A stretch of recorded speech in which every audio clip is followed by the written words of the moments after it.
Race fans to Pitside live at Adams County Speedway in Corning, Iowa. It is first night of racing, and we're in April, so welcome everybody. We are back racing in 2025. We're looking for an awesome year.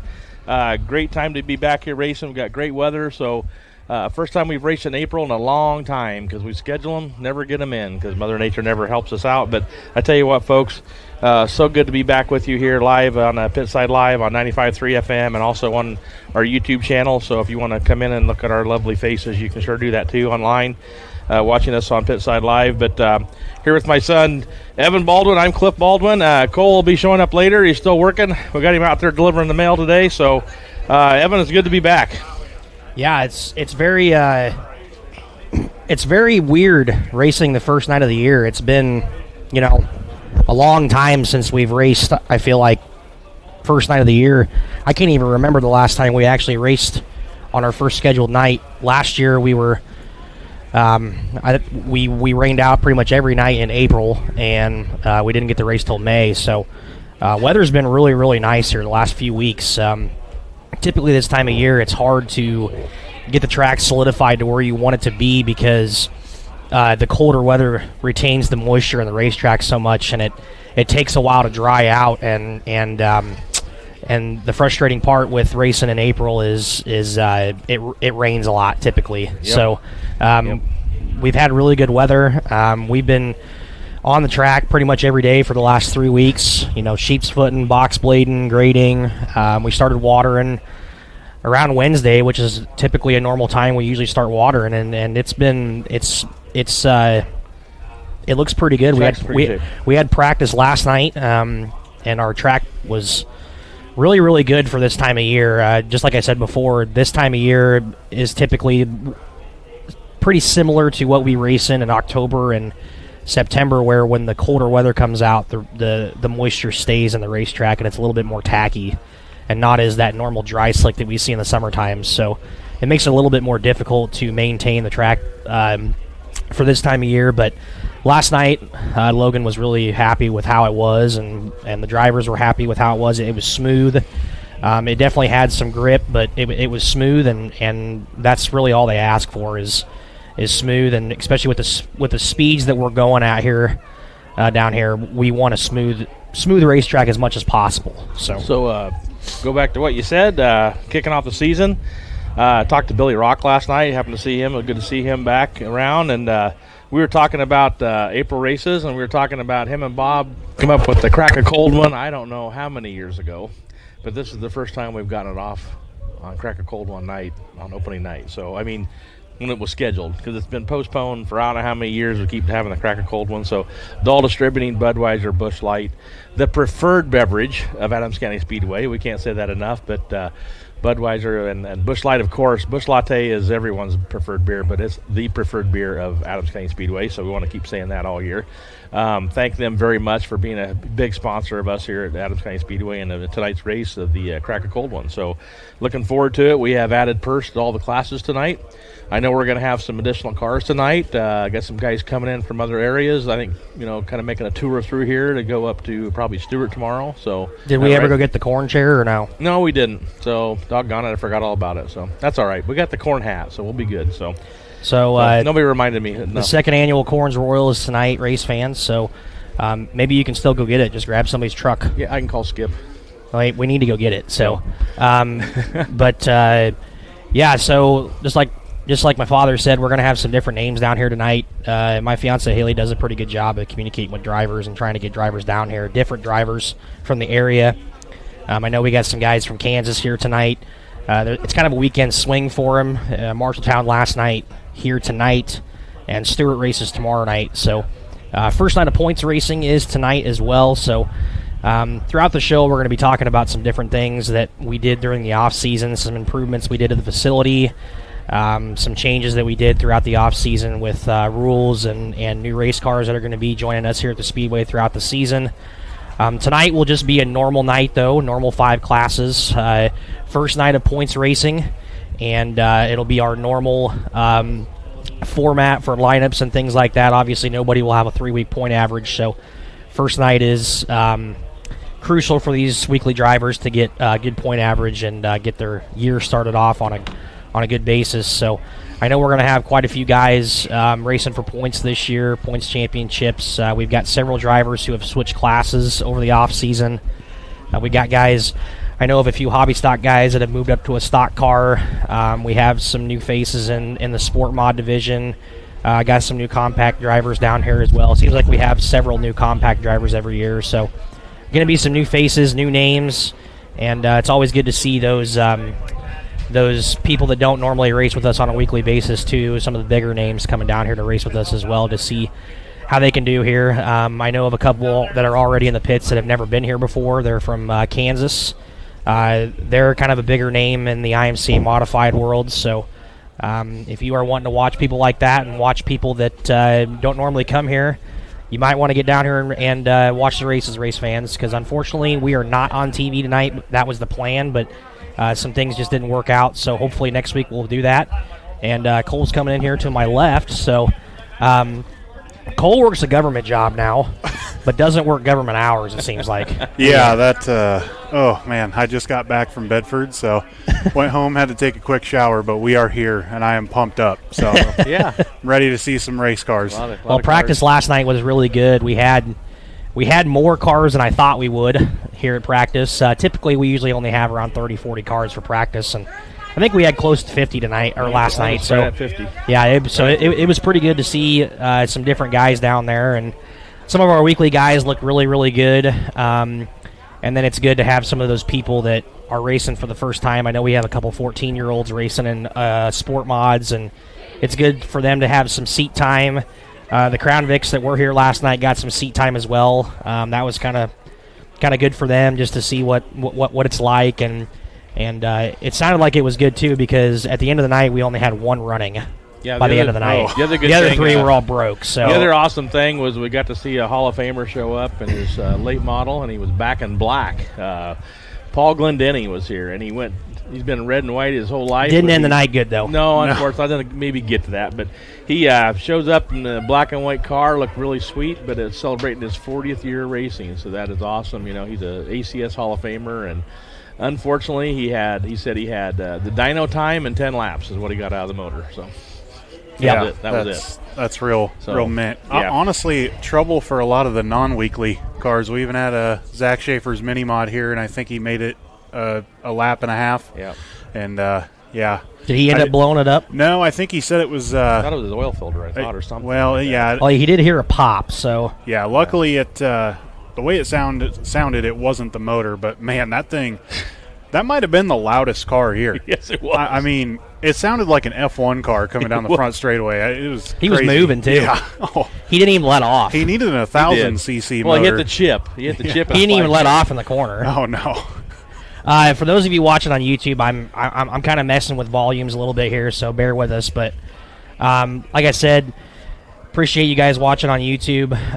We're gonna get our lighting situation fixed. Yeah, so hopefully we're gonna get a screen up over here eventually to block the light, because we are kind of dark here. So other things about YouTube as well. We do have a new internet system here. We did go with Starlink. So we have a brand new internet system here, and tonight's kind of the first night we're testing to see if we can run our pit side live from down here in the radio booth with the router being up in the tower. So we're going to see how well that works instead of using my hotspot. So because the internet we had last year just wasn't capable of running a stream down here. So we'll see how that works. So far it looks like it's working pretty good. So if you have any feedback for us, any comments that you want to make, go ahead and feel free to make a comment on YouTube. Any questions you might have, we love questions. Yeah, we are more than willing to answer those for you. So to the best of our ability. So and the other big thing that some things we need to start off with is, number one, you kind of mentioned it, but big thing this year is we're going to be doing Dirt Crown TV all year long. So unfortunately, like you mentioned, my fault. I didn't get back to Joe on time for him to get the stuff down here for this weekend. But we'll have everything set up for next week, and we'll be doing Dirt Crown. It might be a blessing in disguise not having TV on the first night, because let's just get the first night in. There's so much stuff going on, exactly. And then we can figure out TV. You know, you mentioned Dirt Crown. You mentioned the Crown Vics. Also want to make a big mention as we have a new sponsor, and that is sponsoring our Crown Vics, and that's Poland Construction. And the other huge sponsor is, we lost Chat Mobility, as we said last year, but man, oh man, we got a Hall of Famer step up with his business, and that's Chuck Hewlett at Hewlett & Sons Salvage and Auto Salvage. Can't thank Chuck enough. I know he's going to be here tonight. He'll be in the pits, but thank you very much for being our new hobby stock sponsor. So that's an awesome deal. There's nothing better than nostalgia, and if you go back and look at every picture from back in the old days, it said Hewlett & Sons right on the back of that car. Everybody's car had Hewlett & Sons on it. I was going to say, you want to talk about a guy that has been around this place for a long time. So it's very cool to have him on board. And, yeah, I mean, I think back to when I was a kid watching him, race around this place. So it's cool that he's now involved with one of our classes, and I'm excited. It's going to take a while to adjust. I'll probably catch myself a couple times tonight, but probably have to write her down and make sure we get it right. You're exactly right. So, and I can't stop but mention our other class sponsors, Poet Biorefining. Man, they're right there with us still. Our modified sponsors, along with Northland Oil, can't thank them enough. Floating Vine.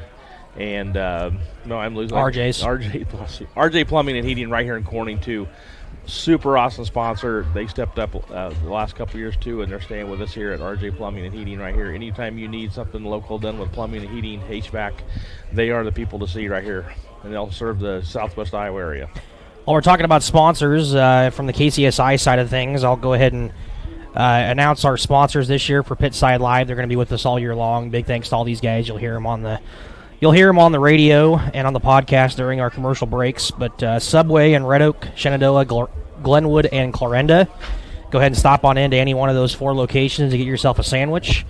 You can also use the app, Subway app. I use mine all the time, and you can get some good deals on there. So State Farm Insurance, Dave Carbaugh. Big thanks to him. Farm Bureau Financial Services, Jake Gillespie out of Bedford. So Jake's a longtime race fan. He came from the same town that we live in, big old town of Nottoway. So thanks to Farm Bureau Financial Services, Jake Gillespie. S&S Appliance, big thanks to them. Go ahead and stop on in, give them a shout, and they can hook you up with some appliances. Malvern Bank, Jay Burdick. You can't say enough about that guy. Dirt Track Bank as well. So Jay Burdick, huge sponsor for pretty much everything when it comes to racing. Aiken Building Center, Clarinda, Iowa, right here in Corning is the base, Atlantic and Creston. So Aiken Building Center, big sponsor for us. Shore Motor Company out of Clarinda. Go ahead and stop on down, get yourself a car down there in Clarinda. Camlin Mechanical, big thanks to them. Best Finish Auto Center in Glenwood, thanks to them. Russell Electric, big thanks to those guys. Damewood Auto Sales, I believe that's right here in town. It is. And Brower Home Improvement, they've been a sponsor for a long time. Another one is Heartland Foam Insulators, so big thanks to them as well. So all those sponsors, huge thanks to those guys. I know KCSI can't do what they do without their sponsors, and we can't do this without you sponsors as well. So any of those names that I just mentioned, any of those businesses, please thank them for what they do, and stop on in and give them some business because they support the area very, very well. So we might as well. If you want to talk about sponsors, we're going to go ahead and shoot some commercials so we can get our first guest on. So I tell you what, folks, we're going to hopefully all this stuff works like it's supposed to this year on my computer here. We're going to try to do a commercial break, and we'll be right back with you on Pitside Live.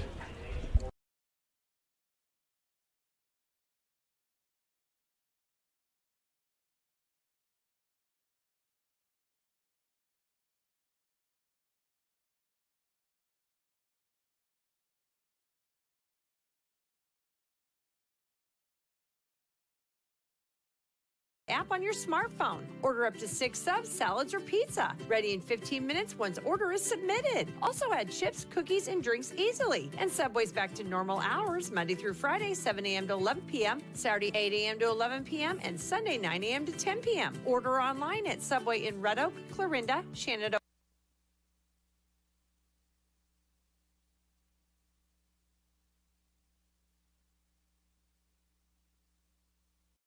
Best Finish Auto Sales and Service is proud of the quality used vehicles they sell and their dedication to serve the needs of their customers. Whether it's your first purchase or one of many that you've had, you can count on their dedicated sales staff to make the best buying experience possible. They also offer financing on your vehicle purchase. Best Finish can also take care of your service needs, from oil change, brakes, alignment, air conditioning, to any body shop and repair needs. Stop by Best Finish Auto Sales and Service at 209 Sharp Street in Glenwood for all of your vehicle needs.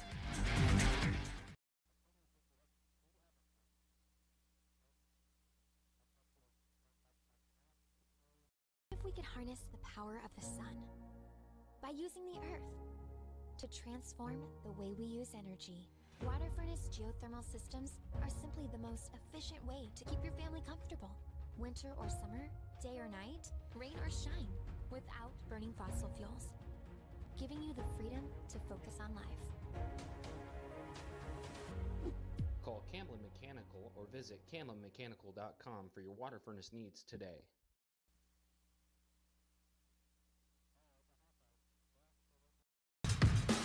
Are you interested in starting a career instead of just getting another job? Well, hop on over to Fresco System USA and let us help you find the one for you. We offer competitive wages, benefits starting day one, and so much more. You can pick up an application at 2026 Fernwood Avenue, find us on Indeed, Better Team, and Facebook, or call 712-623-8100, extension 6659. Spring into action and join the Fresco team today.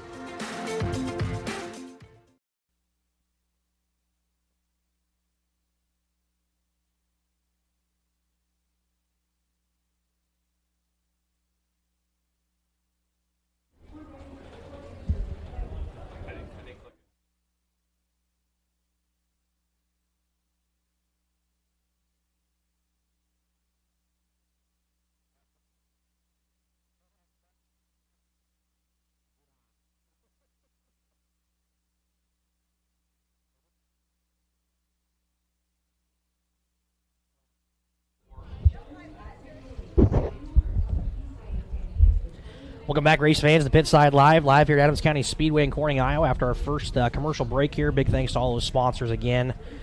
Huge shout out to all those guys for supporting us as well. So we got our first guest on the show here. No stranger to Adams County Speedway. Always a good interview, so that's why I wanted to get him on the show. Because do you know if you're racing tonight or not? Well, when we left town of Red Oak, wasn't 100% sure, wasn't planning on driving anything, and I guess we'll be in 2 tonight. Oh, God. This is Josh Most, if you don't know who this is. If you're a normal race fan here and you don't know who Josh Most is here, I don't know if you're really paying attention. So, always a good interview. He's got a lot of perspectives on a lot of different things. Started up as a racer, and now he's kind of on the business side of things, building race cars and things like that, which I think has calmed you down quite a bit over the years. Yeah, that and getting old, it'll do a treat on you. When you first started racing, you were kind of just gung-ho, and I remember you kind of just moved up to a late model real quick and was racing that for a while. And I know a lot of the older guys didn't really appreciate racing with you because you just did what you wanted to do and you didn't care who it was. Just go wherever you wanted to go, and they'll race around you. Well, not 100%. But the way you started out, you had to learn pretty quickly. And last night you were here for practice, and you raced one of your new cars that you just built for Rick Barton. Yes. And you were messing with brake bias all night long, and you're having me feel the left front rotor. Is it hot? Making sure that it's working. So yeah. Tell us a little bit about kind of how the off season went, how many cars you got built over the off season and things like that. So. Definitely not enough, I can tell you that. It's just crazy it's just life, what goes on, be able to build stuff, the parts, a lot of our stuff is made in the U.S., but a lot of it comes from overseas through the vines. Some of the stuff's hard to get a hold of, waiting on rear ends. I don't know. Didn't get nearly done anything we really wanted to. We got a couple new ones done. There's going to be a couple here. I think Hayden Pelzer will show up here tonight with a new B-Mod.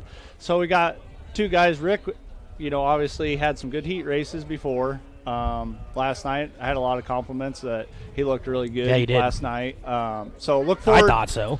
Oh yeah. I'll tell you what, I saw a lot of stock cars last night that looked good. I'm excited to see this class. There's going to be a lot of heavy hitters. And that was just like last year, me racing every class, and it's so hard. Everybody thinks it's so money oriented per class, like they think the sport compact guy spends the least amount of money. It's not really that way. Your good guys are spending money in every class, and it's just like I told a lot of people, you just pick your lane and what you want to go with and go with it, because it was honestly probably easier for me to win in the A-Mod and stock car class than it was in anything else. I mean, I was successful in everything, but if you pick your lane and go with it, you know, you got some guys like, you know, Tanner Dixon moving up.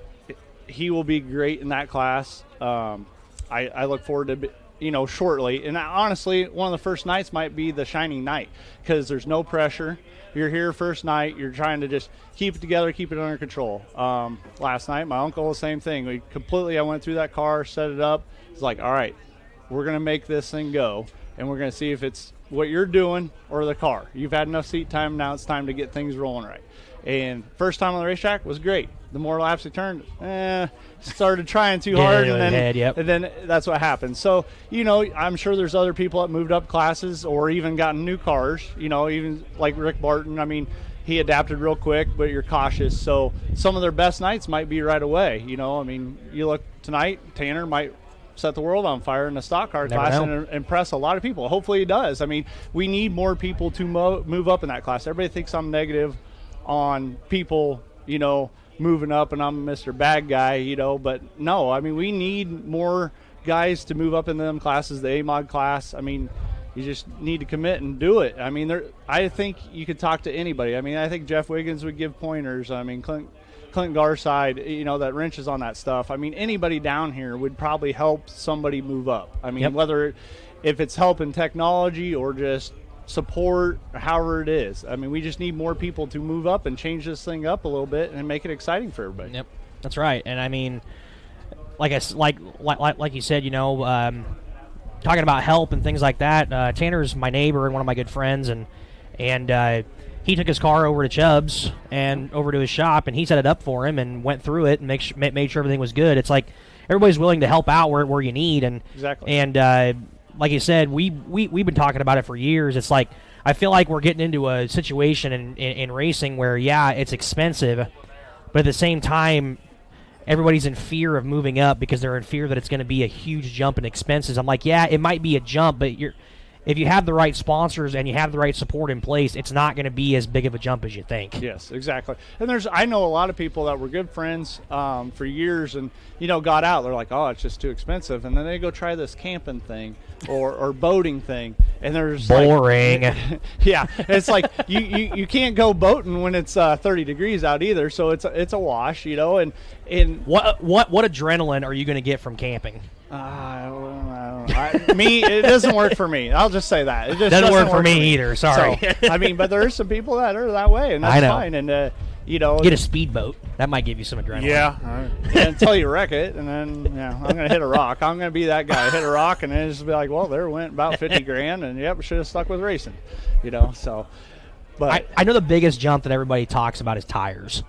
Yeah. Like, going from a hobby stock to a stock car, I feel like that's the biggest jump in finances is tires, because you're going from, you know, 60, 70, 80 bucks a tire to jumping up $100. Oh yes, absolutely. And they don't last as long either. No. Hoosiers don't last as long as Kendas and things like that. So. No, but you got your guys, and it is tough. I mean, like that stock car deal. I mean, I feel right rear tire, you put a new one on one of them, and it makes or breaks that deal. Oh, yeah. So you could probably get a hold of an A-Mod guy. You know, I'd say Chubbs, Wiggins, they're probably bolting new ones on. I mean, it's a premier division. I mean, most of us have help or doing it the right way, you know, like Justin Zeitner and us down here last year. I mean, we're bolting new tires on. I mean, because, that's what it takes. That class is so equal. I mean, you about have to, but the problem is all the lower budget guys aren't following suit and buying that stuff one night old tires where they could save a buttload of money and time on grooving them,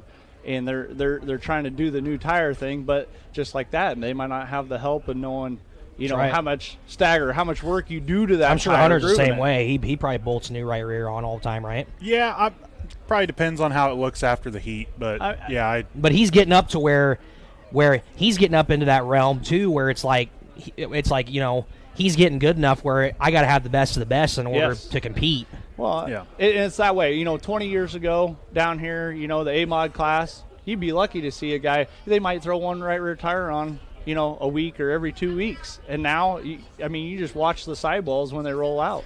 Well, I've heard stories of back in the day. Some guys would take white duct tape and stick it on their tires. So Make them look like people new. would think, how's this guy going out on new tires every week? He must have a huge budget.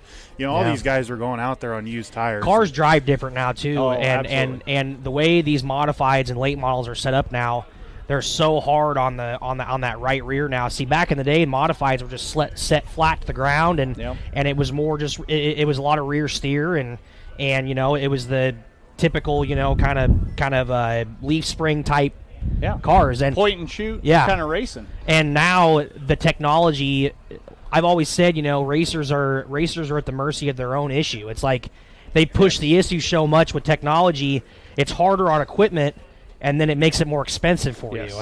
We've dug ourselves in the hole in the racing industry to where we've made ourselves do that. And then on the outside of that, people don't sit there and think, on my way over here, talk to Logan on the top of the racetrack, and he's like, what do you think? What do you think? It's like, it's great. We all have to race on the same thing. Yep. As long as the dust isn't blowing and the fans ain't eating it and they want to come back next week, we'll all come back and race. That's right. So on that part of it, but then we'll all work on the race cars, get so much traction in it. People don't think how much work it is because they got to get the racetrack to stay together because we got so much grip in the race cars that we're trying to chunk the rachuck out all the time. Yep. And it's not like back in the day, So modifieds chunk it out more than anything. I mean, just like last night, I was talking to Chubbs there, and his car was so tight, and they're so low to the ground. You're going into 3, and I mean you're taking chunks out of the racetrack because of how these things are so low to the ground and how much you're on the right front. Yes. It's crazy. Well, and all it takes is one guy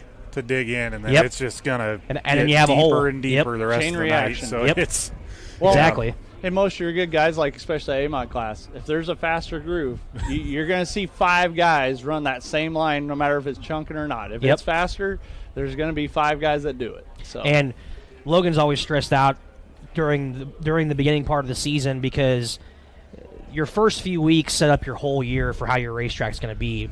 If you have a huge hole on the first night, it's so hard to get that hole filled. Absolutely. Down the road, months down the road. I know Mike up at Stewart had the same issue.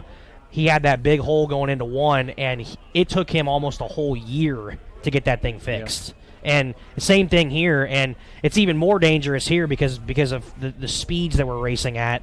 If you can have a smooth racetrack like we did last night, it's so much easier to maintain. Oh, yeah, absolutely. I mean, you can, it's cool out. I mean, even if you pull the wind out of it, that's drying it out. I mean, it's cool. You don't want to get too much water on it. Last night was prime example. Like the stock car I was in is the same gear as what we run in ours, and like the noses were hitting the ground because we were carrying so much more speed than usual, and it still had dry spots in it. I mean, it wasn't like the racetrack was just all hammered down, muddy, just never lift. But I mean, it had some character, patchy spots. But the race cars, like I said, you guys said it too. They get around so good that we carry so much speed that you can't really. I mean, Logan does a great job. I mean, and everybody needs to appreciate really what. I mean, it's not just him. I'm sure there's a group of everybody around here, but everybody does. You do. You're probably the guy to blame behind the scenes, but. No, we have a group who does stuff throughout the week. It's kind of a routine of it's rip, box blade, water, sheep's foot, box blade, rip. It's just a competitive cycle. It's just a cycle, and all throughout the week. And what people don't realize is that we have normal jobs, and guess where we're at afterwards? We're down here, and it's a lot of work. It is, and especially with a half-mile racetrack. I mean, we are one of the biggest racetracks anywhere, and that's more fuel, that's more time. I mean, you go up to Mike at Stewart, 1 lap around here, Mike can make 4 laps at Stewart in the amount of time that I mean, he doesn't have to do as much work up there when it comes to track prep because the track is so much smaller. Smaller, less. I mean, Harlan, the number one thing that Hop said up there at Harlan was the number one thing that I appreciate about this smaller racetrack is it's less work. Yes. It's less work. Absolutely. And we all know in 2025, for some reason, everybody likes less work. I think that's just in general with everybody. It's not just a racing thing. We all like to work less and play more, but it doesn't always work out that way. Do you have any questions for him, Cole? Well, you mentioned the off season, but in reality, you really never had an off season. No, you were off doing the midget stuff. That didn't pan out very well. Yeah, but that was a rough week. I think I might be a bad luck charm for you because ever since I started going to the Chili Bowl, nothing has gone right. It's so hard. It's just like that, coming down here and just jumping into something. And that deal, you got the best of the best of every kind of racing, getting in a midget and doing it. And it's just like, the flow guys, as soon as I'm on the wrecker after being upside down, they're sticking the mic in your face like, well, what do you think that guy did to you? And it's like, it's just, that was the muddiest racetrack I've ever seen at the Chili Bowl in the first heat race. And I sure was in the first one. And it's just tight racing. You can't even, you're disappointed. You're mad. You spent a lot of money, a lot of time to go there, and your one heat race makes that's your week of racing. Yeah. And it ruined it, but I was very proud of how Josh, maybe 10 years ago, that interview would not have gone well. Hey, we have a napkin debacle. Look at all the napkins. I was, oh boy. It's Yeah. like 52 card pickup over there. The kids are working. I don't know. Apparently, I just need to stop going because I know that you ain't gonna stop going. I know. I saw the first one, and then the second one, I was up in line getting a Frito pie, and I heard red flag out, and I look up and they're interviewing you on the screen. I'm like, man, I hated to see that. Honestly, the heat race was just tight racing, and then went out there for what was it, C or D main that night. And I literally, it was just. Guys didn't take off, and the whole open, and it's like the racetrack's narrow. You got to go. That's just a part of it, and it's not that I wanted to tear anything up, and nobody else wanted to do either. But the whole went open. I went, and all of a sudden it was like everybody lost it on the straightaway. The hole closed, and guess what? I was the guy that went for a ride. It's like there's no give and take at the Chili Bowl. It's just all take. Yep, it is 100% take, and you'll see guys just like I'm sure you've seen it. Kyle Larson hits a wall and comes off of it, and nothing. I've seen Sammy Swindell, completely wheel hop a guy and keep going, and you got these other guys that just barely touch, and one's upside down. It's just some people have all the luck in the world, and when your cards go your way, you take it and run. Well, I think I can't remember, a few years ago, I think it might have been Tanner Carrick or somebody. They were racing out in California. He literally flipped, landed on all fours, kept going. What kind of luck? If that was me, I would have rolled 10 times, I don't know. And you feel like when you watch these other racetracks too, it's like all these, good guys, how do they keep, it's just like, you always ask yourself, how do they just keep getting lucky all the time? Maybe it's just because they're just that good. I don't know. Well, yeah, a lot of experience. You see Kyle Larson, your average Joe is not going to go out there and rip the lip like he did. No. They'd end up with their right front which I think his right front probably was in the fence at times, but it's just, But that's his natural knack of development, what he grew up around, and he's just so comfortable in that thing. And tracks that he grew up on in California, that's what you had to do. Well, you had to put the right rear on the cushion and do it. Well, and like I was telling your fiance, we were talking about, I was like, you can tell everybody in the stands, you could sit there and watch, and you're going to know if I'm in somebody's car, because 99% of the time entering the corner, I'll probably be more turned or sideways on entry than 99% of the normal people around here. And there's nights that's great, and there's nights that really hurts me. And it's a comfort deal, and that's what I'm comfortable knowing that car turns and it's a little sideways. But some people don't like to be sideways. I think I've told you this before. There was one night we were out at I-80. I think you were fifth. You were third row inside in a heat race, and the track was on the top side that night, and you just sent it all the way down by the wall. You slid 4 cars in one go and took the lead, and we were in the pits. We all just looked at each other. We're like, it's Josh Most, man. He must not be very smart or something. I don't care. We were losing our minds. It was so awesome. But so I remember, so the one that I remember last year, I don't know if you want to bring this up, but when you were out of 2 going for the lead, and you ran into your uncle. Oh, this is blast! And you were so pissed because you were like, dude, get out. Remember that? Yeah. I do. Because Monty didn't know you guys were coming, and you just ran right into him. It's like, dude, I was like, man, the one guy that has to hit me, and it's my family. It's my family member. Like I'm racing for the lead. It's like, get out of the way. It's like, and it's so hard, and you can't. I mean, yeah, you get mad because it's a special and stuff, and wasn't that the underdog? Yeah, it was. Yeah, that was the underdog race. And I knew Jenkins was running right there with me. I mean, not that I could see him yet, but he was going to be a guy to beat. And there was plenty of good stuff down here. I mean, if you start up front, you can't count everybody out. No. I mean, I've probably won in my career of racing since I was 8 years old. Still to this day, I've won more feature races out of a B main than I have from a front row of an A main. And, that's – I mean, granted, the racing's getting tougher now. I mean, with the A-Mod deal, the crate deal, you don't see guys come from – have a bad heat race like tonight. A guy could have a bad heat race and start 15th. It's going to be really tough for him to win. I mean, a few years ago when it rained, what was that deal? It was at the end of the year or something. It rained and, I think Justin got a flat tire. I think I pulled over. That was like championship night or something. And Jesse Dennis and, Zeitner and me, we were all 3 wide on the last lap. It's hard to find them races anymore just because of the equipment and the setups we have now. Well, you talk about starting on the front row, and I feel like you're more of a sitting duck starting on the front row here because if there's a guy that's a half a second faster than you, you have so much more room to get around somebody here. Yes. And once you get around, once they get by you, it's like, well, goodbye, because like at a small racetrack, you've got less room to maneuver, and you can kind of see their nose and then try to block, or you have less time to catch back up. I feel like here, man, when you start on the front row and you're not the fastest car, you are screwed. Yeah, because there's enough lanes that you can do what us racers call dumb stuff. I mean, we see it a lot. I mean, I did it a lot. Like, you guys probably get a kick out of it. A lot of fans probably like it, and a lot probably don't. But doing the slide job deal, I'm the kind of guy, if you're going to do it and you're not going to clear him the first time far enough where he has a choice to go wherever he wants to go. He can turn down the racetrack, drive back by you, get in there, get up to the cushion or the top far enough where you're not wrecking the guy. Don't take your right rear quarter and knock the left front off. Well, you've been in sprint cars enough too. It's like that's how sprint car guys race. I mean, sprint car guys know that if you're not going to slide somebody, you ain't winning. Like, you have to slide people. And you see guys do it nonstop, and they don't get flustered, don't get mad. No, because it's just a normal thing. It like you get guys like David Gravel who maybe they're in the lead, and you get guys like Buddy Kofoid getting up there and slide and parking it on his nose. David doesn't get pissed. He just gets right back in there and does it right back to him.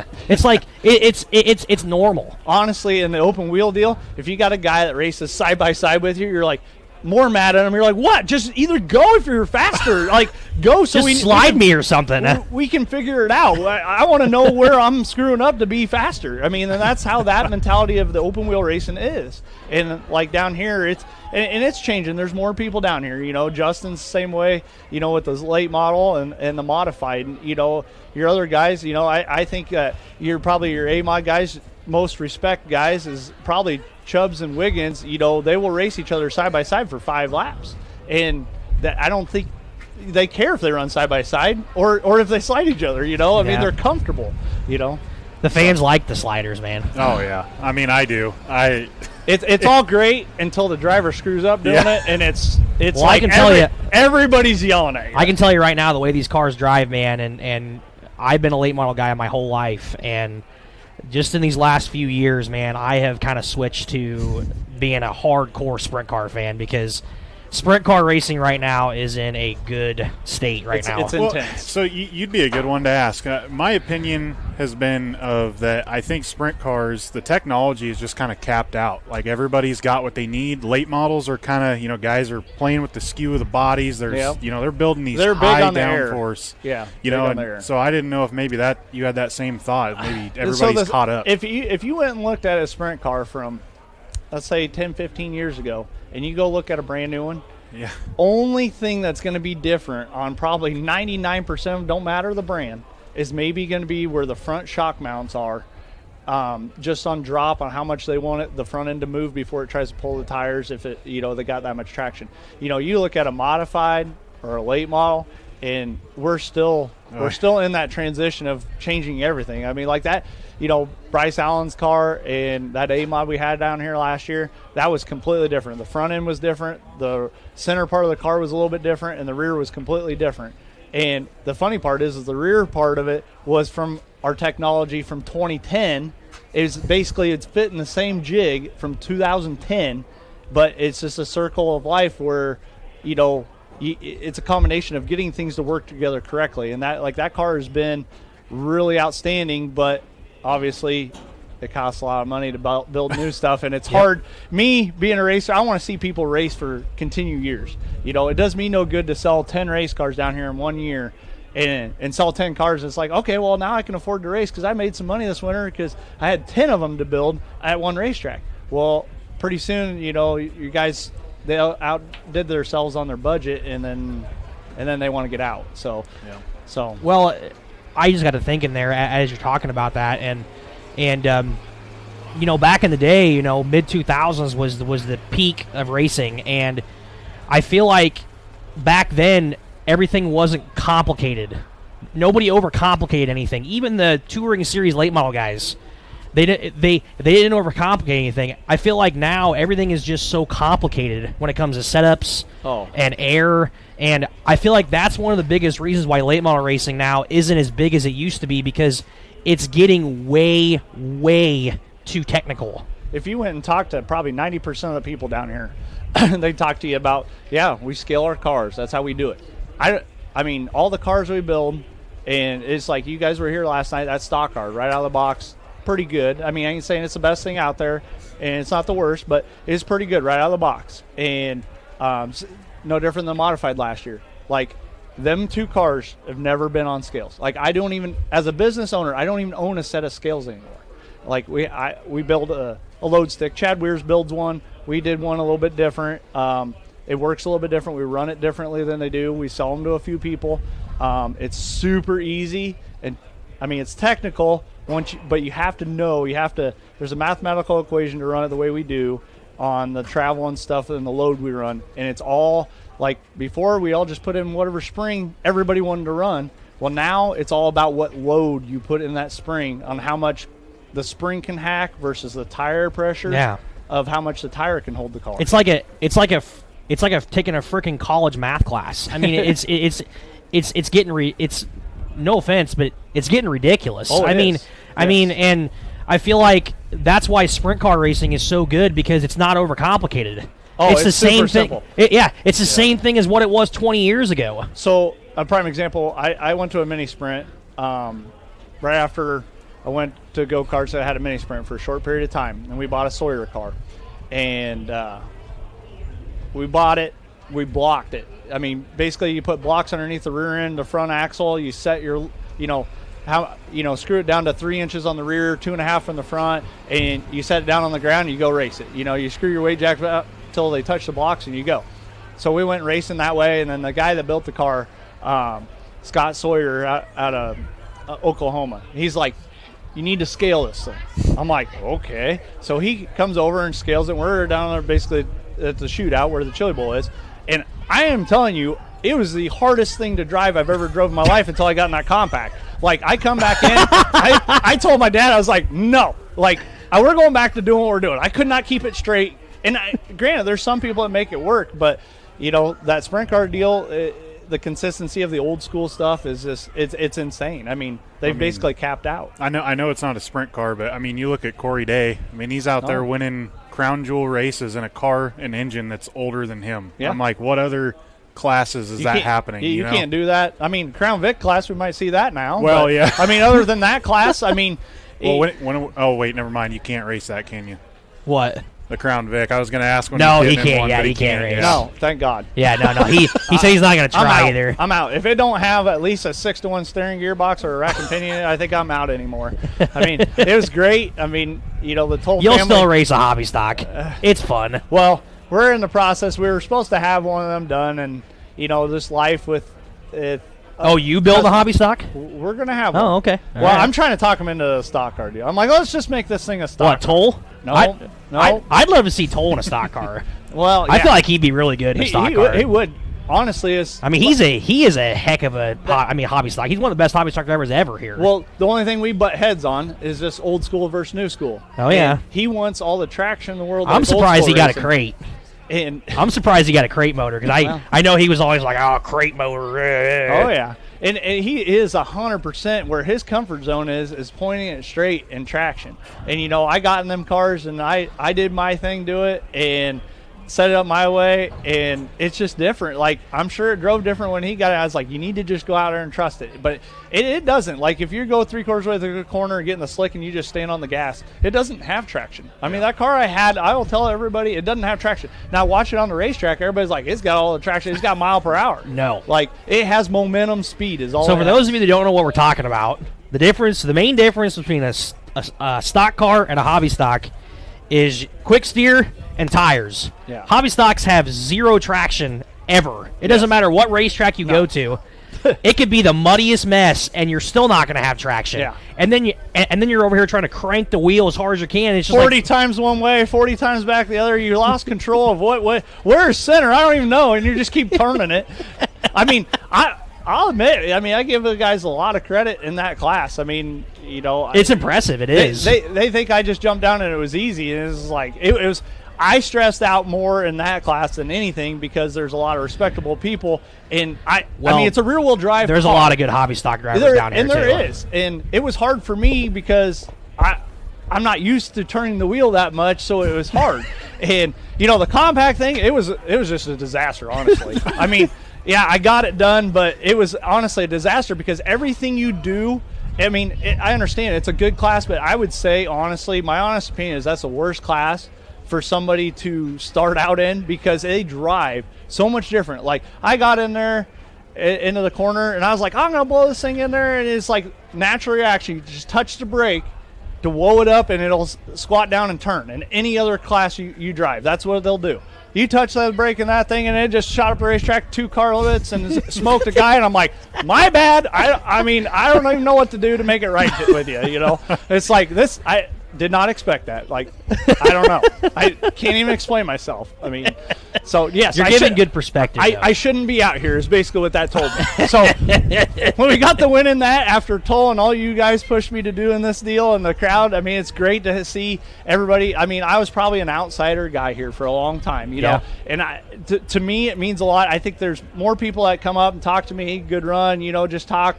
And I think everybody got a different perspective of really who I was when I started doing that. And well, as you get older too, you get that too. But now that you're on the business side of it too, I build and race cars, people. It's different. Yes, it's much different. And for those of you that don't know as well, he won in every class last year, and that's got to be probably the hardest thing you've ever done.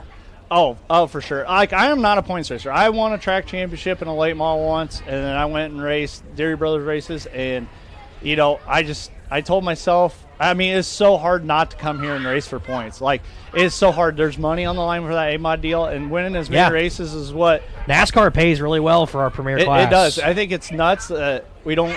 There's a good class act of cars here, but everybody's so stuck on IMCA and want to go that way.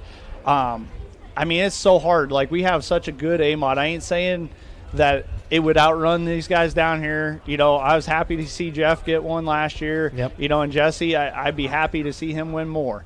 But I feel like if we'd race every week in it and commit to it, I think we'd be there for it. And if you win enough races, I think you could really clock off some really good money.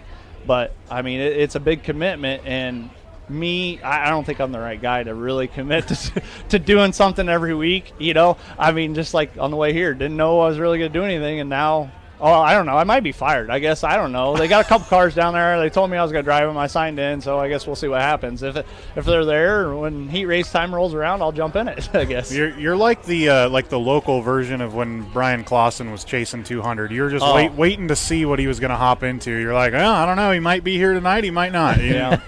Just going to have to check the sheets. He's the rent-a-car driver. Yeah. And there's so many people try to ask me, well, how many wins do you really got? And I said, honestly, I can't even tell you. My dad used to keep a tally, but back when I raced go-karts, when I started, I was 8 years old. We went to Rockport, Missouri, started racing, and then after that, we won a track championship down there in a go-kart deal, and we committed to racing like that. My dad asked me if that's something I wanted to do. He used to have a modified. He sold out. We went racing. Well, we went a little bit overboard and diehard. My dad, I can remember racing on the eastern side of the state of Iowa on Sunday nights.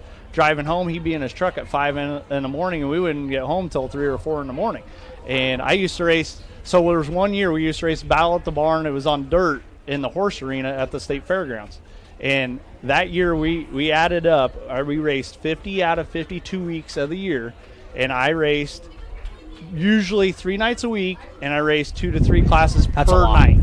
And that is like Brian Clausen type stuff. Yeah. So like at one time, I think I had somewhere near the 500 wins in a go-kart when we started tying up. We used to keep trophies, and honestly, it got so overwhelming. And honestly, I wish I would have probably kept that, but it would have took a whole room. And having 2 kids, I definitely don't have any room for anything. I think they got enough toys the last 10 kids, so I mean, we just don't have any room for. But it would have been cool to keep all that stuff. But some people, I have some go-kart races that were probably bigger deals than racing anything. I mean, the Cam Fields racing that midget at the Chili Bowl, it was a prelim night. When I won that A feature, just the people and the atmosphere down there of knowing the people. You guys have been down there, and the kind of quality of upper class people there is walking around. I mean, I can remember Christopher Bell come down to my pit one year, and he's just like, "Hey, I got you in my pool.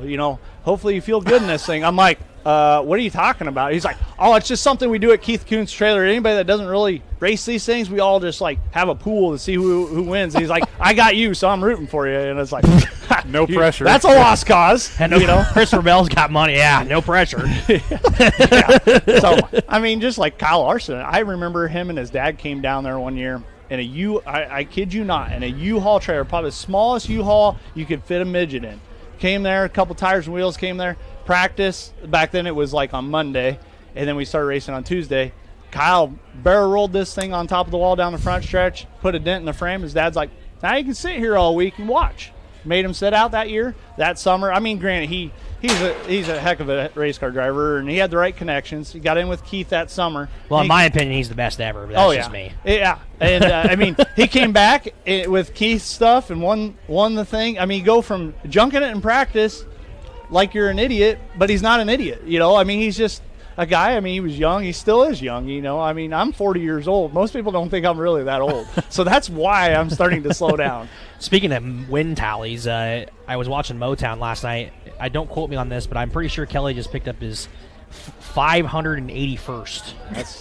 That's a lot of commitment. That's a lot of racing. That's incredible. I mean, that's a lot. And the problem is now you'll see is it's a lot harder to click off wins. I mean, could you imagine if he kept every single trophy that he won? Oh man, he'd have to have a whole warehouse for him. Yeah. I mean, 581 trophies. My God.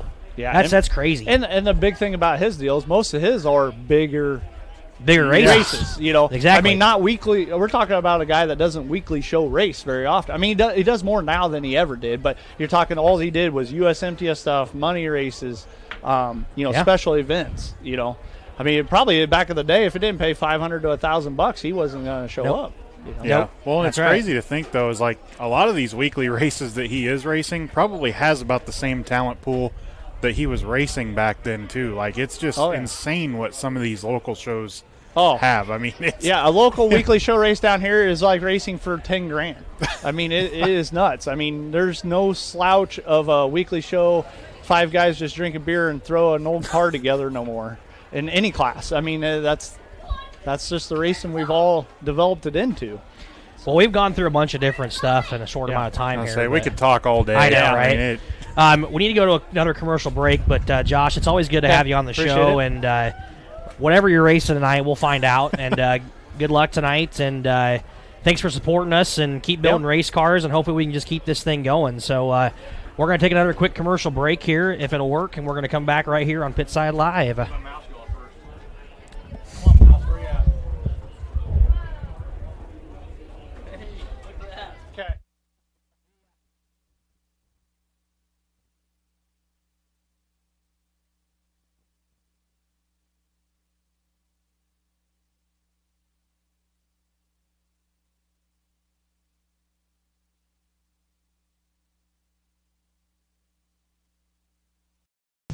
Let us help. It's matter what your insulation needs are, Heartland Foam Insulators is your go-to company. From removal to blow-in to foam, they are ready to go to work for you in any type of building, whether it be an existing house, new construction, a metal building, commercial building, or a unique project. Call Heartland Foam Insulators today at 712-623-4515 or heartlandfoam.com.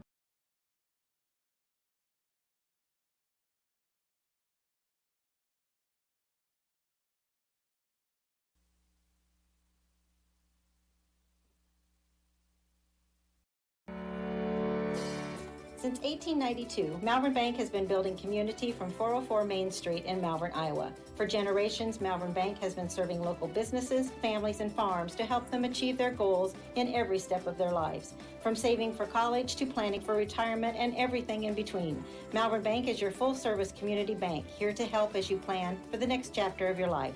Call, click, or stop in today to apply for an account, loan, or credit card. Malvern Bank, we build community. Member FDIC.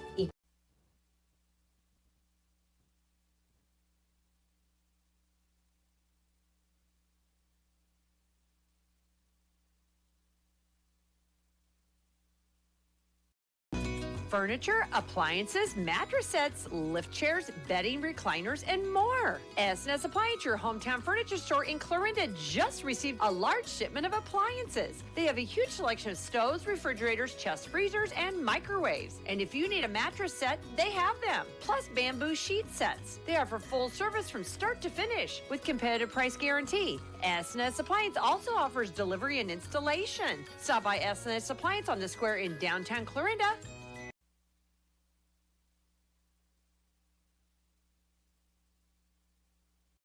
This is Josh with Shore Motor Company in Clarinda. We want to be your GM dealer. We have highly qualified and trained technicians ready to work on your vehicle. Anything from recalls to warranty work and beyond, we are your GM dealer. Our service department is open 6 days a week for all your service needs. We even have an express lane for those no appointment quick oil changes. Visit our website at shoremotor.com to request an appointment or give Mike or Amanda a call at 712-542-6581. We are your GM dealer. Shore Motor Company, just south of the square in beautiful Clarinda.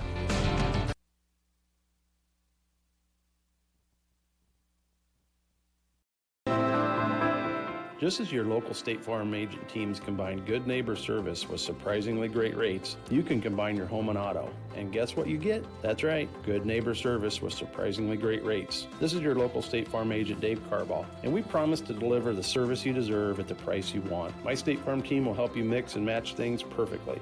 Call us today at 712-623-5639 for your surprisingly great rates. Like a good neighbor, State Farm is there.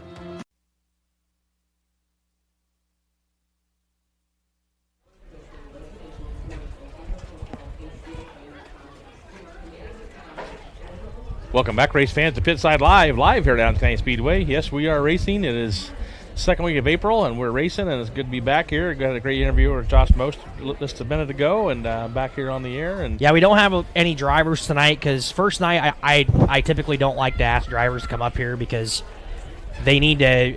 I don't want to bother them because this is like the first night, getting everything ready to go, and then we'll have more guests on as we go. But the first night I didn't ask any drivers to come up here just because of that reason. So, but we got quite a few new things going on at the races here this year, guys. First thing I'll talk about is some of the projects we did over the off season. Huge thanks to the Fair Board for volunteering. My dad puts in a lot of work, and you know, it's all volunteer. So thanks to all the Fair Board members. But the biggest project over the off season, if you're here tonight, is the add-on to the infield concession stand. I don't know if you guys know this, but our infield concession stand for a lot of years has been, I would say, lackluster at best. It was tiny, it was hot, it was just very outdated, and it was time for an upgrade. And we had concrete poured. What was that? August last year. Thanks to NASCAR, we got a grant from them. Yep, so. Grant for that concrete. B&S Concrete did that, and over the off season, right around October, my dad put up the base for it and the ceiling and everything, and we just got it finished earlier this week. Yep. So so the reason is you know, it's a lot more room. and we can add more product for you over there. So, yes. So get the drivers what we get over here. The main thing over there it was room. I mean that building that was down there was so small, and it was so just close quarters, and we all know how hot it gets in the summertime down there, and it's just. When you walk in there now, if you're in the infield, and when you walk in there now, you're going to be amazed on how much different it looks. I mean, you showed it to me last night. I mean, it looks like a 5-star kitchen now compared to what it was. I mean, it is really nice down there now. Big thanks to everybody who did that as well. We got some new bleacher boards replaced up here as well. Another new thing this year that we unfortunately we didn't start tonight. We are going to be on TV hopefully every single week. It'll be on Dirt Crown TV. It'll be a pay-per-view week-by-week basis. Unfortunately, we can't do it like we did, like Flow does. Flow, you pay a one-year thing. We can't do that, but it'll be a week-by-week pay-per-view. Unfortunately, we didn't get it done tonight, so that's another new thing, is we're going to be doing that this year.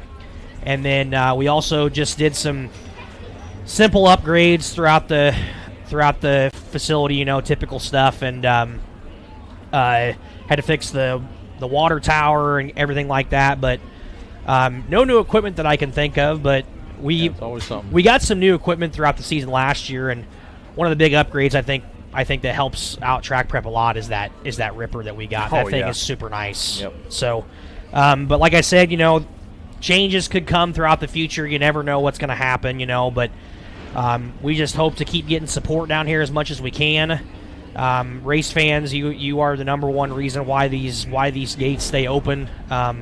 Please continue to support this place. Come to the races whenever you can, because man, if it wasn't for you guys, we wouldn't be racing here. And unfortunately, things are getting harder and harder and harder. The economy is not the greatest, and now that we have these tariffs and everything too, things are getting more and more expensive. So unfortunately, that's just how our world works. But we're chugging along down here and trying to give you guys the best place for your entertainment on Saturday night. And I don't know what I would do on Saturday nights if it wasn't for this place, honestly. Yeah, I mean, we face that every off season. You just sit at home Saturday nights. You're like, well, got to play Fortnite or iRacing. Or yeah, that's why. My fiance and I, we met down here, and when we rain out, what are we doing? We're going to the next racetrack. It's usually either Eagle or Boone or Harlan or somewhere. We're always going to the next racetrack. But at the same time, this is always going to be home, and every single driver that's in those pits, besides maybe a few, this is their home racetrack, and they're going to support it until it dies. So, huge thanks to all those supporters that work throughout the off season, because it takes a lot of time and a lot of effort. That's one thing that I always tell people all the time. You got those keyboard warriors on Facebook. You've got people who make negative comments all the time, and those are the types of people that don't think outside the box at all. They don't have any idea what goes on behind the scenes. They don't have any idea how much work it takes to do things like this. So before you make a negative comment, or before you make a comment that goes public, you need to really stop and think for a second before you make a comment like that, because constructive criticism is always good, but unfortunately social media is not the place to do it. It's not. It's just not. So there's way too much toxicity right now in the world, and coming from a teacher like myself, we try to teach the youth the same thing, that social media is a good thing and a bad thing at the same time. And again, positive comments, constructive criticism is always appreciated, but we just hope that the negativity, keeps being eliminated as much as we can. Yeah, we love your comments. This is a place where we're volunteers, and all we want to do is strive to improve this place. So, been doing this for 39 years for me, and I have a passion for it. It's a long time, working here. So, but anyway, it's just I do it for the passion for this place, and I want to always succeed, and we'll do whatever it takes to keep this thing going. I love watching the fans come in tonight. Got a lot of familiar faces I see coming in, and they're still coming in. So. We got everything ready tonight. Got great concessions, folks. We really have improved all that. So I always still say it because it's true. We're the cheapest restaurant in the area. So don't be afraid to come and I guarantee you can get our meal deal just as easy as you can, and as cheaper than Burger I'll tell you King, right so. now, race fans, I'm not lying. We are the cheapest restaurant in the country. I mean, I don't know about country, but like even when you go to like even McDonald's. Good Lord. Yeah. I mean, like come on. Like I said, you can do a meal deal here cheaper than you can at McDonald's. So. I mean, yeah, the $5 meal deal is great, but it's like, jeez. Yep, we're with our prices, we feel we're just fine. And so I said, don't think about eating somewhere else before you come, because we do everything affordable here. We want you to come. And Cole knows just as well as anybody the cheeseburgers here. Oh yeah, had my first one last night. Oh, been craving that all. I'm not season. trying to be biased, but I've had cheeseburgers at other racetracks. And this is the best racetrack cheeseburger. Yeah, it's I'm great. Sorry, but it is. Dude, the last one the one I had last night, that thing was juicy. Oh yeah, I mean that was Jimmy great. cooked them in the infield. Yeah, on the new grill. So yeah, we got her on the new grill in there. So yeah, I said it. I tell people all the time. I talk to them. It's like, talking about races, but I tell you what, we're the cheapest restaurant around. So, and not that we don't support our local restaurants, because we do, but because we have a lot of great places to eat here in town. But when races going on Saturday night, we're the cheapest restaurant around. So, don't think you got to stop somewhere else before you come, because you can eat affordably right here at Adams. One thing I do want to say, it's 5 minutes past the top of the hour. You're listening to KCSI 95.3 radio out of Red Oak, KOAK 1080 AM out of Villisca. And this is Pitside Live, first one of the season. And I want to kind of jump in here and talk about some things that we're going to be doing this year throughout the season. Some different events we're going to be doing, and some different sponsorship nights and things like that throughout the season. Starting off, obviously tonight is the second annual Corns Royal presented by Busch Light. Next week is going to be our Crisis Advocacy Center night, mental health awareness. Austin Hardesty is going to have his car out front. He got a really cool wrap again this year. It's it supports mental health awareness. It's like a black and white wrap where it kind of represents like the light days and the dark days. So Zach, Casey Schaefer, and Austin Hardesty, they're going to be out there doing giveaway stuff, and you can sign the car again this year. Kids are going to be signing the car, so we're going to have that next week.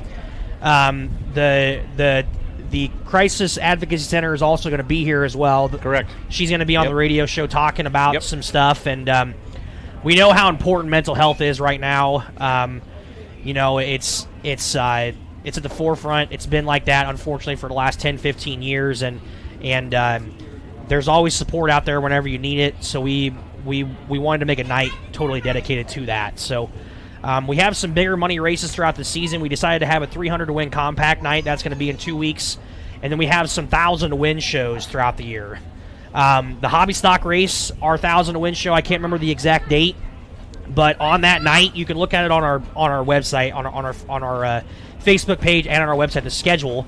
I think Cole's probably going to look for it. But, yeah, I have it saved in here somewhere. The Hobby Stock race is going to be 1,000 to win, and it's also going to be a Dirt Crown race. So that will be a Dirt Crown Hobby Stock series. Dirt Crown's doing their first ever Hobby Stock series this year.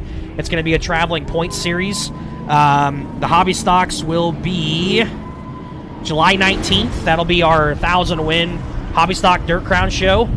Stock cars, we have a weekly 1,000 to win show on May 10th. That will not be a Dirt Crown race because the Dirt Crown race for stock cars is going to be the Greg Miller Tribute race, which is the tradition.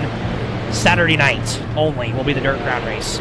And for those of you that didn't know, last year it was $4,000 to win, and it's probably going to be close to that again. So, well, and it'll be great too now that these guys are going to know a whole year in advance that this is a Dirt Crown race. I have heard of some names that are going to be here, and it's going to be one hell of a show. So I'm super excited for it, and obviously this year it's post Super Nats. Yep. So back where it should be. Now, nobody has an excuse to not be here. Exactly. And the only other race that I do believe that races that weekend is Eastern Iowa at Tipton, but that's a long ways away from here. Yeah. So the tradition will be back to a 2-night show again this year, or two separate shows again. We're not going to do the 2-night format. It's going to be 2 separate shows again. We got a lot of feedback from some different drivers about that, and more people than not said that they prefer the 2 separate shows. So, and it's also less stressful on us because it's kind of just like a complete reset the next night. You don't have to worry about carryover on points. You don't have to figure out calculate points, all that stuff. So tradition will be a 2-day show, but it's going to be 2 separate shows again. Also, we do have a Sport Mod 1,000 to win show. And that is also going to be a Dirt Crown Summer Series race as well. And if I'm not mistaken, I'm trying to figure out the exact date on that. That's modified. I think it's earlier in the year. Okay. Oh, right there. May 24th. May 24th is going to be your Sport Mod 1,000 win. That will be a Dirt Crown Summer Series as well. We're looking to, obviously, work with Dirt Crown a lot more because they're going to be our streaming partner and they want to be more involved in Iowa. They're kind of based out of, they're based out of Nebraska. They're primarily a Nebraska series, but they travel over here as much as they can. So those are some money races throughout the show. Well, we did. Cole, you want to highlight some other things? Well, we do have the 1,000 to win modified show on August 9th as well. So yep. And then obviously throughout the year, mods are 1,000 to win tonight too. So. Yeah. So I mean, and there's a pretty stout field. Yes. Big name drivers here. So, but also some dates to note. August 16th, we're going to have the Malvern Bank 360 Sprint Car Series down here again. I mean, last time those guys were down here, they were hauling the mail, and hopefully this year some guys plan ahead and. We'll have some more cars because, I mean, I think if we get some more cars out there and they can get in some lap traffic, I mean, it's going to be one heck of a show. You heard us earlier talking about sprint cars and the way they race these days. And then I believe SLMR, do they come 3 times? Yep, 3 times. 3 times. Yep, I got to find them here now. It's June 28th, July 26th, and October 4th. So we'll have the June 28th is the Hampel Memorial, Underdog 22 also. And we have also decided we have also decided that weekend is not going to be a points race. Yep. So there's going to be no points that night. We're looking at making that more of an event, and hopefully we can make it more of a some of the drivers from different areas coming in and racing against our local guys, and then our local guys don't got to worry about losing points. So. Well, and I think it'd be really cool too if having SLMR here. I know Tim Ward got himself a late model this year. I know I talked to him a while back. He said he'd love to make it down here. He's one of those guys that isn't afraid of a big track. So it'd be kind of cool to see if maybe he could come down here and do double duty. Yep. Ray Houck deal is July 26th. Yep, and that's going to be an east-west race. Yep. And then the finale. And then the finale again this year, guys. The Pumpkin Dash is back to a one-night show. Yep. It is just going to be one night in October. The 2-night show wasn't as successful as we would like it to be last year, and so we're just going to focus on the one-night deal. And then I do believe we have a rain date scheduled for that too, hopefully. So, but as you can see, there's cars on the racetrack right now, guys. We are starting a half hour early, so yeah, and that's why you can hear us in the background. Kind of neat to do the show here with the cars in the background, really. Yep. So we are starting a half hour early tonight, race fans, due to the weather, because we don't want to be out here super late because it does get chilly at night. So some other traditional things we got going on this year is obviously we're going to keep doing a lot of our traditional sponsors. Start with May 17th will be our Hall of Fame night. That's always a great night for me. I love doing nostalgia that night and talking about going to talk to all the people that fingers crossed it doesn't rain out. Yeah. Hall of Fame night always rains out. Salute to Veterans will be with Budweiser Tri-State Auto on May 24th. New sponsor for our kids' money grab, since we lost Chat Mobility. PCSB, Page County State Bank. Thank them very much. They're going to be our new kids' money grab sponsor on May 31st. It makes sense to have a bank do that. Yep. And they were all on top of that, no time at all. June 7th is Aiken Building Center's night, First Responders night. Can't thank Aiken Building Center enough for being a huge sponsor. Then this year we have moved our Salute to Trucking up this year to June. The date we've always done was during the fair, the state fair, and it's just there's too much stuff going on, and we know that can be a bigger night. I think with a little cooler weather than August. I want to get 50 semis here easy, so I think we can do it. We'll do some more pushing this year for that. So looking forward to that. Unfortunately, the trucker night, like you said, it's fair time, it's hot. Yep. If we can move it up, maybe we can get some more guys out here. We're doing an E-Series race again this year with our local hospital here, CHI. Olson Outdoor Power Night will be here on June 21st. That's a new sponsor. Then our other huge night, just like normal, Salute to Farming. Free night, July 12th. Salute to Farming. Can't thank Iowa Corn. Is that during enough. The fair here as well? Yep. That's Iowa Corn doing that this year again. The District 7, can't thank them enough. That's a huge sponsor of ours.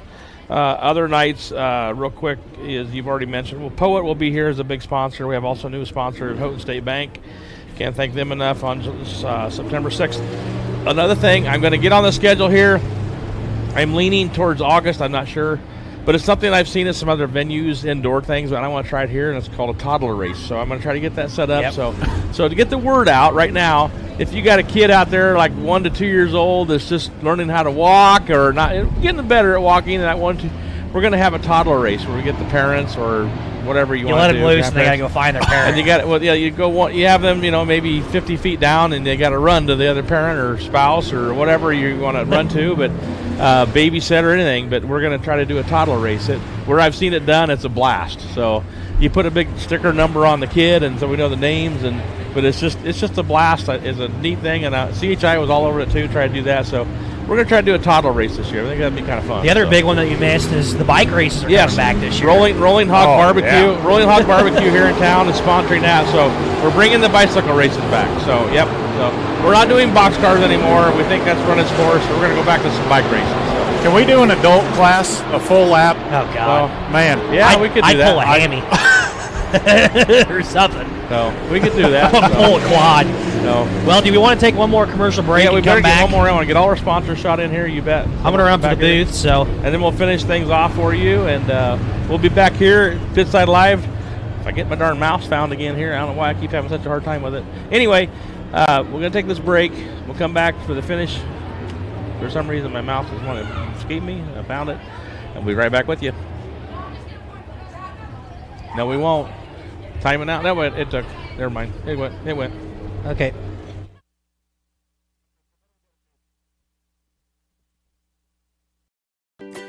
Too busy at work to wait in a long line at Subway? Order online at order.subway.com. Simply register with your email and password and order away. You can also download the Subway app on your smartphone. Order up to 6 subs, salads, or pizza. Ready in 15 minutes once order is submitted. Also add chips, cookies, and drinks easily. And Subway's back to normal hours Monday through Friday, 7 to 11 p.m., Saturday 8 a.m. to 11 p.m., and Sunday 9 a.m. to 10 p.m. Order online at Subway in Red Oak, Clarinda,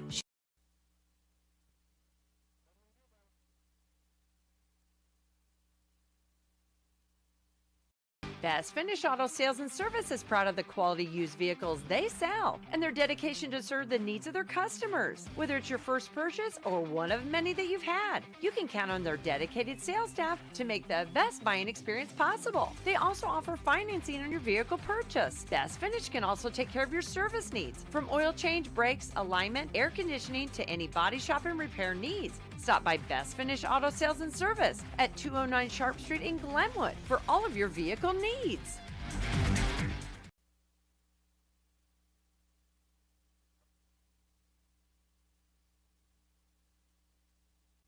What if we could harness the power of the sun by using the earth to transform the way we use energy? Water furnace geothermal systems are simply the most efficient way to keep your family comfortable. Winter or summer, day or night, rain or shine, without burning fossil fuels, giving you the freedom to focus on life. Call Camblin Mechanical or visit CamblinMechanical.com for your water furnace needs today.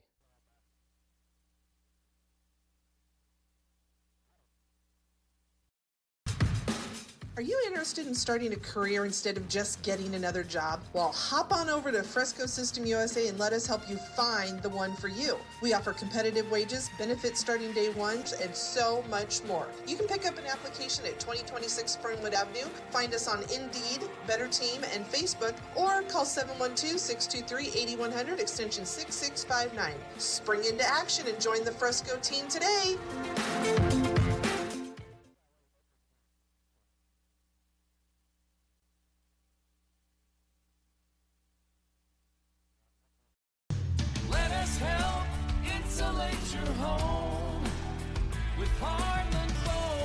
No matter what your insulation needs are, Heartland Foam Insulators is your go-to company. From removal to blow-in to foam, they are ready to go to work for you in any type of building, whether it be an existing house, new construction, a metal building, commercial building, or a unique project. Call Heartland Foam Insulators today at 712-623-4515 or heartlandfoam.com.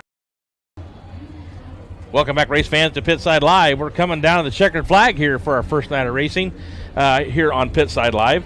Once again, thank you very much. Thank you to our sponsors, Subway, State Farm Insurance, Farm Bureau, S&S Appliance, Malvern Bank, Aiken Building Center, Show Motor Company, Camlin Mechanical, Best Finish Auto in Glenwood, Russell Electric, Deanwood Auto Sales here in Corning, Brower Home Improvement, and Heartland Foam Insulators. We thank them very much for being a part of our family here at Pitside Live, KCSI Radio, Sunshine Radio. We can't thank them enough.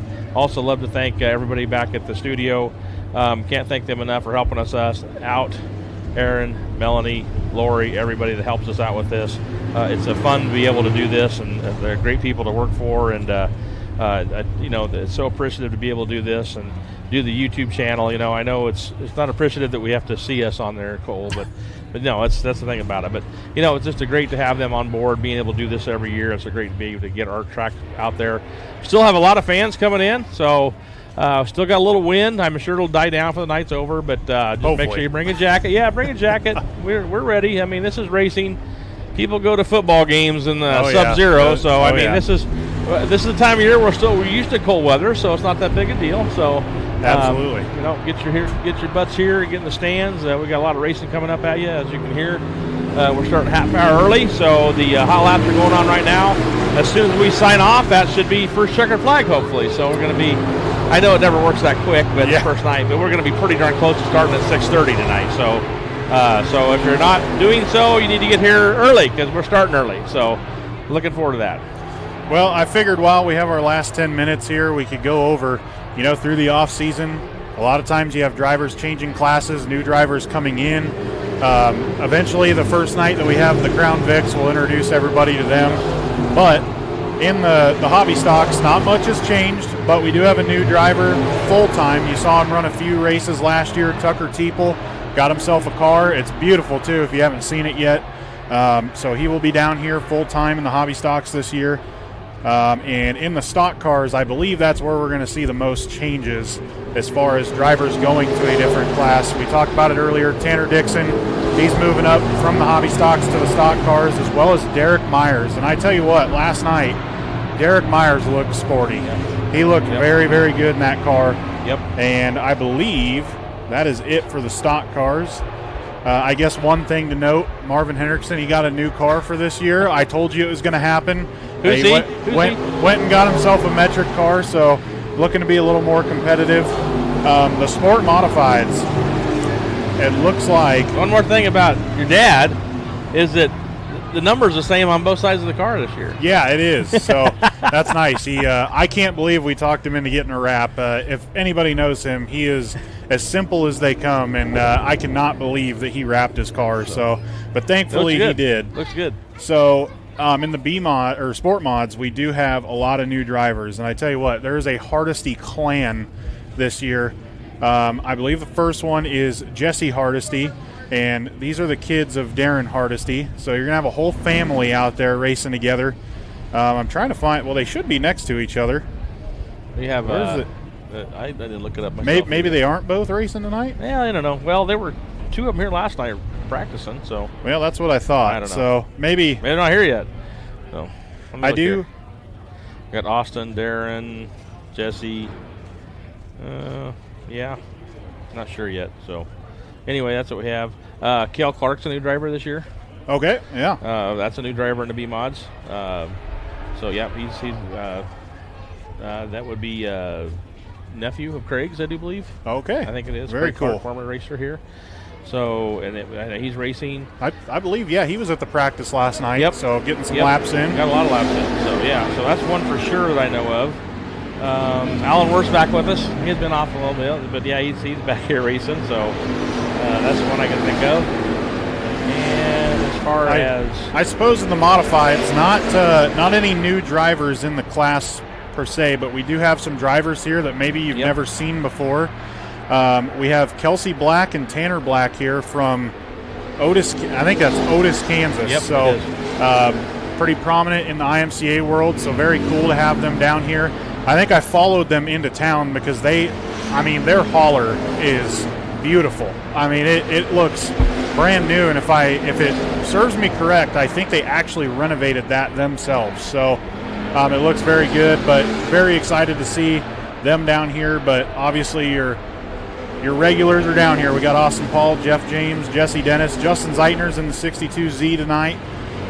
Garrett Wilson, Craig Garner, Tyler Fudge, Jeff Wiggins trying to go back-to-back in the championship. So that was a big one last year. I think there was a lot of people excited to see that happen. Matt Bonine is back from Ottawa, Iowa, so in the 141. Troy Fudge, Colton Garside, Josh Cooper, and it looks like Josh Most is racing the A-Mod tonight. So. And then Austin Paul's back with us. He took part of the year off last year. He's back there with us. Clint Holman's here again tonight. He comes and fills in once in a while with us, so looking forward to seeing that. But yeah, got a great modified count tonight, 17 entries so far. So for 1,000 to win, that's pretty good. Yeah, and I tell you what, the sport mod and the modified classes are going to be ones to watch this year. A lot of rule changes came through the off season. Obviously, we run IMCA rules, so that the modified class, they can now run a spec engine. I believe I'm getting this correct, it is the base of a 604 crate. They can put dart heads on it. I should have looked it up. Somebody sent me the info, but there is a specific header that you have to run. I believe Jesse Dennis has one. Cooper has one. I believe there's a couple other guys that have them, so it'll be interesting to see how they do. And the other thing to note in the Sport Mod class, it's going to be very easy to tell who has an open motor this year. The open motors, they got knocked down to 6,600 RPM, and they have to run a 3-inch spoiler. So it's kind of been a conversation we've been having in the off season. You know, as we got one all the way up on the embankment over in 1 and 2 or 3 and 4. That's not the racing surface. Holy cow! I saw that out of my peripheral. I thought he was got going one up over. on the tires up on the berm. So thankfully he stayed on all four. I'm trying to see who that is. I can't tell either from here. So it's a orange and white car. Yep. So unfortunately I can't tell the number on top either. But it looks like they're all right. Just gonna have to get that thing pulled off of there. So yeah, while you're live with us here, while we're hot lapping, it's kind of different to be able to do this and be able to see that stuff. And sorry we can't take the YouTube camera and show it over there for you. Yeah, but no, we were having those conversations in the off season. You know, we're a big track, and we kind of discussed that maybe that 3-inch spoiler on this big track, that actually might have been an advantage for the open guys. That's less drag down the straightaways. You might be giving up a little grip on exit, but I am very excited for the modifieds to see how those new spec engines run. So yeah, you know, and I'll tell you what, folks, you know, that's the modifieds are our premier class, and we're trying real hard to do what we can for them. A lot of tracks are going away from modifieds. I mean, it's a shrinking deal. I don't know. I mean, it's kind of like how our late models used to be. Yeah. I hate to see that. So, but yeah, we'll do what we can to survive and to see what we can do for people to have a track to run weekly. So yeah, we'll see me and Evan had that conversation. We thought, you know, if something doesn't change in the modifieds like this, I think this engine rule is going to help out a ton, you know, because I'm sure there's plenty of old 604 crates laying around that you could turn into a spec engine. Right. But, man, we were discussing how long until these turn into a touring series. You know, it's just – so hopefully this engine change can bring the cost down a little bit, although it's never going to be cheap. Right. You know, we had this conversation earlier. But, yeah, so hopefully it works out. And I'll have to go through the pits and get confirmation if they feel like telling me. I'm sure there's probably a couple guys that want to keep it a secret. Yeah, but we'll have to see what it is. But, yeah, it's a neat deal to see how that works out. Absolutely. You know, everybody that runs series and sanctionees, they're trying to make things affordable, but everybody's their own worst enemy in spending. But that's the way it works. So that's why we tried to crown Vicks this year to try to get people into affordable racing. That's what we want to try to do. And I'm excited for it. You know, and we're going to do our darndest to make it stay that way with the claim rules on that. So I think we have a crowd claim on it, so that's going to be real interesting. So I can't looking forward to that. So I was discussing with my buddies last night. I was almost thinking I might need to get myself one. They're low enough maintenance. I could probably just announce in a fire suit, and right when the race is up, I'll just run down and hop in it and go. But the funny part, and I'm not saying negative, but the funny part is, you know, the rules are in there about experience, can't be experienced or foreign champions. But it's funny to see the chatter on the old interweb out there that, you know, a lot of the veterans that are retired, I need to get one, then they can come back and race. And, you know, it would be funny. I mean, I honestly think it would be good to get some of those guys that have been out in retirement for some of them are a champion, but they haven't raced for 10 years or more. It's like, why not put them back on a Crown Vic? Maybe, you know, coming from the motocross world, I believe it's the plus 50 class. They have a rule where if you haven't raced pro in, I think it's 5 years, It would be 10 years or something like that. You can actually go into that class. I'm like, maybe we could. Yeah. We'd have to get the stats up. Might though, not be a bad thing to think about. So it's a class we hope grows fast, and I think it will. Look, I'm very excited about it and stuff like that. But I tell you what, folks, we're coming down here to the wire. We're going to be racing right now. I mean, we're going to sign off here in about 2 seconds here at 6:30. But can't thank you enough for joining us here on Pitside Live. But like I said, we're going to be back here next week with another night with Crisis Intervention Night, suicide awareness, stuff like that. We can't look forward to that. Austin Hardest will have his car on display, and he'll be handing out some stuff to you for that too. But it's just great to be back with you. We are racing in April right here at Adams County Speedway. Cole, anything else real quick? No, I'm just ready to get going. Been waiting all off season. So. On behalf of Cole, Evan, and myself, we're going to see you, and let's go racing as I try to sign my computer off here again. So let's